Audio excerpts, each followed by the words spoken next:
ಬೆಕ್ಕೋಡು ರಸ್ತೆಯ ಬಾಲಕಿಯರ ಸರ್ಕಾರಿ ಪದವಿ ಪೂರ್ವ ಕಾಲೇಜಿನ ಮುಂಭಾಗದ ದೀನದಯಾಳ್ ಉಪಾಧ್ಯಾಯ ಬಡಾವಣೆಯಲ್ಲಿ ಓಡಾಡಲು ರಸ್ತೆ ಇಲ್ಲದೆ ತುಂಬಾ ಸಮಸ್ಯೆಯಾಗಿದೆ ಎಂದು ನಿವಾಸಿಗಳು ತಮ್ಮ ಆಕ್ರೋಶವನ್ನ ಹೊರಹಾಕಿದ್ದಾರೆ. ನಂತರ ಬಡಾವಣೆ ನಿವಾಸಿ ಗಿರೀಶ್ ಮಾತನಾಡಿ, ಈ ರಸ್ತೆ ನಕಾಶೆಯಲ್ಲಿದ್ದು ಇದು ಸರಿಪಡಿಸಿಲ್ಲ. ಇದನ್ನ ಪುರಸಭೆಯವರಿಗೆ ಕೇಳಿದ್ರೆ ಇದು ಬೇರೆಯವರಿಗೆ ಜಾಗ ಸೇರುತ್ತೆ ಎಂದು ಹಿಂಬರಹ ಹಾಕಿ ಕಳಿಸಿಕೊಟ್ಟಿದ್ದಾರೆ. ಲೇಔಟ್ ಪ್ಲಾನ್ ನಲ್ಲಿ ರಸ್ತೆ ಅಂತ ಇದೆ. ಅದೇ ರಸ್ತೆಯಲ್ಲಿ 3 ವರ್ಷದಿಂದ ಓಡಾಡಿದ್ದೇವೆ. ಈಗ ಈ ರಸ್ತೆಗೆ ಬೇಲಿ ಹಾಕಿದ್ದಾರೆ. ಅದನ್ನ ಕೂಡಲೇ ತೆರವುಗೊಳಿಸಬೇಕು ಎಂದು ಹಲವು ಬಾರಿ ಹೇಳಿದ್ರು. ಯಾರು ಕೂಡ ಇದರ ಬಗ್ಗೆ ಗಮನ ಹರಿಸಿಲ್ಲ. ಶಾಸಕರಿಗೂ ಹೇಳಿದ್ರು, ಗಮನ ಹರಿಸಿಲ್ಲ. ತಹಸೀಲ್ದಾರ್ ಅವರಿಗೆ ಹೇಳಿದ್ರು, ಇದು ನಮ್ಮ ವ್ಯಾಪ್ತಿಗೆ ಬರುವುದಿಲ್ಲ. ಪುರಸಭೆಯವರು ಹಾಗೂ ನಗರಾಭಿವೃದ್ಧಿ ಪ್ರಾಧಿಕಾರ ಅವರನ್ನ ಕೇಳಿ ಎಂದು ಹೇಳಿ ಸುಮ್ಮನಾಗಿ ಬಿಟ್ಟರು.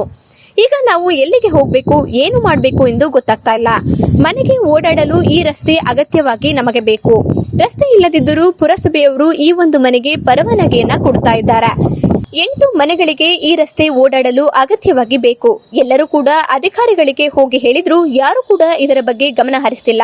ರಸ್ತೆನೇ ಇಲ್ಲ ಎಂದ್ಮೇಲೆ ಹಿಂಬರಹ ಬರೆದು ಕೊಟ್ಟು ಈ ಮನೆ ಕಟ್ಟುವುದಕ್ಕೆ ಪರವಾನಗಿ ಹೇಗೆ ಕೊಟ್ರು?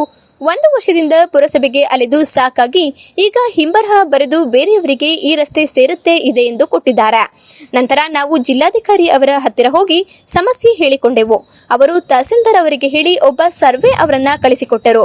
ಆಗ ಅವರು ಲೇಔಟ್ ಪ್ಲಾನ್ ತಪ್ಪಿದೆ ಎಂದು ಹೇಳಿ ಅವರು ಕೂಡ ಸುಮ್ಮನಾದ್ರು. ಓಡಾಡಲು ರಸ್ತೆ ಇಲ್ಲದೆ ತುಂಬಾ ತೊಂದರೆಯಾಗಿದೆ.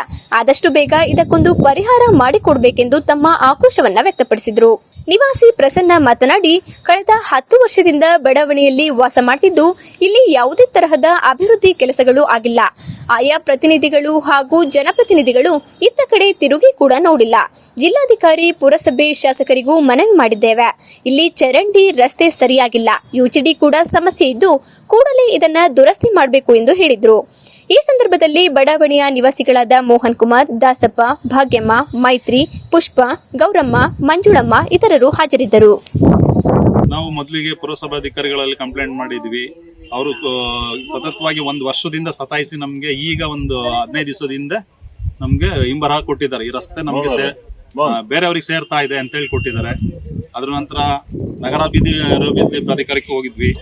ಅವರು ಕೂಡ ನಾವು ಅಲ್ಲಿಗೆ ಹೇಳ್ತೀವಿ ಇಲ್ಲಿಗೆ ಹೇಳ್ತೀವಿ ಅಂತೇಳಿ ಅವರು ಕೂಡ ಸುಮ್ಮನಾದ್ರು. ಆಮೇಲೆ ತಹಸೀಲ್ದಾರ್ ಮೇಡಮ್ ಹತ್ರ ಹೋಗಿದ್ವಿ. ಅವರು ಕೂಡ ನಮ್ಮ ವ್ಯಾಪ್ತಿಗೆ ಬರಲ್ಲ ಅಂತೇಳಿ ಸುಮ್ಮನಾದ್ರು. ಆಮೇಲೆ ಡಿ ಸಿ ಅವ್ರ ಹತ್ರ ಹೋದ್ವಿ. ಅವರು ತಹಸೀಲ್ದಾರ್ ಅವರಿಗೆ ರೆಫರ್ ಮಾಡಿದ್ರು. ಆಮೇಲೆ ಅದ್ರ ನಂತರ ಒಬ್ರು ಸರ್ವೇರ್ನ ಕಳಿಸ್ಕೊಟ್ರು. ಲೇಔಟ್ ಪ್ಲಾನ್ ತಪ್ಪಿದೆ ಅಂತ ಹೇಳಿದ್ರು. ಅದ್ರ ನಂತರ ಮತ್ತೆ ಅವರು ಕೂಡ ಸುಮ್ಮನಾಗಿದ್ದಾರೆ. ಈಗಿನ ಸದ್ಯದ ಪರಿಸ್ಥಿತಿಯಲ್ಲಿ ತುಂಬಾ ತೊಂದರೆ ಆಗ್ತದೆ. ಮಕ್ಕಳು ಸ್ಕೂಲಿಗೆ ಹೋಗಾಗ್ತಿಲ್ಲ. ನೋಡ್ತಾ ಇದ್ದೀರಾ, ತುಂಬಾ ಗೊಚ್ಚೆ ಇದೆ. ಗೊಚ್ಚೆ ಅನ್ನೋಕ್ಕಿಂತಲೂ ಗೊಚ್ಚೆ ಏನೋ ಕ್ಲೀನ್ ಮಾಡ್ಕೊಂಡು ಓಡಾಡಲಿಕ್ಕೆ ರಸ್ತೆನೇ ಇಲ್ಲ, ಜಾಗನೇ ಇಲ್ಲ. ಎಲ್ಲಿಂದ ಓಡಾಡೋದು? ಸ್ಥಳೀಯ ಹಾಗೂ ನಿಖರ ಸುದ್ದಿಗಾಗಿ ಸಬ್ಸ್ಕ್ರೈಬ್ ಆಗಿ ಬೇಮಾ ವಿಜಯ ಡಿಜಿಟಲ್ ಯೂಟ್ಯೂಬ್ ಚಾನೆಲ್ ಹಾಗೂ ಪಕ್ಕದಲ್ಲಿ ಕಾಣುವ ಬೆಲ್ ಐಕಾನ್ ಕ್ಲಿಕ್ ಮಾಡಿ ಕ್ಷಣ ಕ್ಷಣದ ಅಪ್ಡೇಟ್ಗಳನ್ನು ಪಡೆದುಕೊಳ್ಳಿ.